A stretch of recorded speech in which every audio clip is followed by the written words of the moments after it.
After graduating, I moved into a tiny studio apartment above a noisy street. Rent was cheap, my only luxury as a broke 23-year-old. I didn't care about luxury. I had student loans chasing me.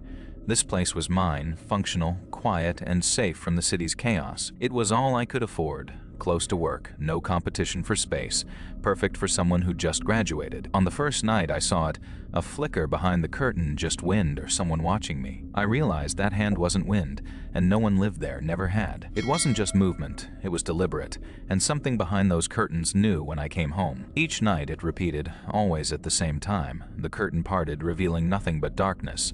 Then silence. She sat silently by the window. Nothing happened, but as soon as she flicked the lights on, there it was again. A sliver of movement. It wasn't random. It was timed. It coincided with her arrival, like someone had known exactly when she'd return. One night, late at 4 a.m., she found a note stuck on her doorframe. Hey. She bolted for the window, curtain drawn tight. Nothing moved. She called her friend Jamie, living just down the street, and begged for help. She returned the next day, demanding entry into the abandoned unit across the alley. Inside, dusty, empty, bare.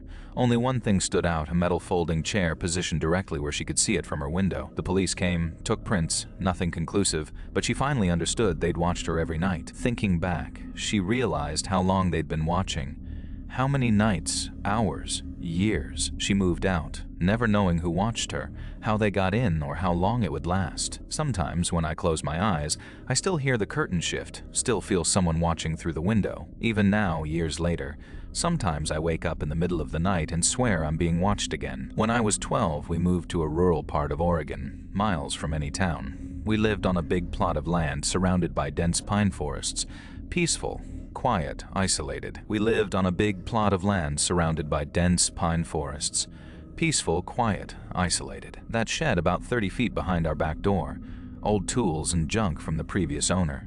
My dad always said he'd clean it out one day, but never did. The next morning, we found deep boot prints in the dirt between the house and the shed. My dad dismissed it, said probably a neighbor or some drifter passing through. Over the next few weeks, Max would bark at that shed again every time we'd look outside and find nothing. But the footprint's always there. One night around 2 a.m. I woke up to footsteps on the gravel outside my window. I froze.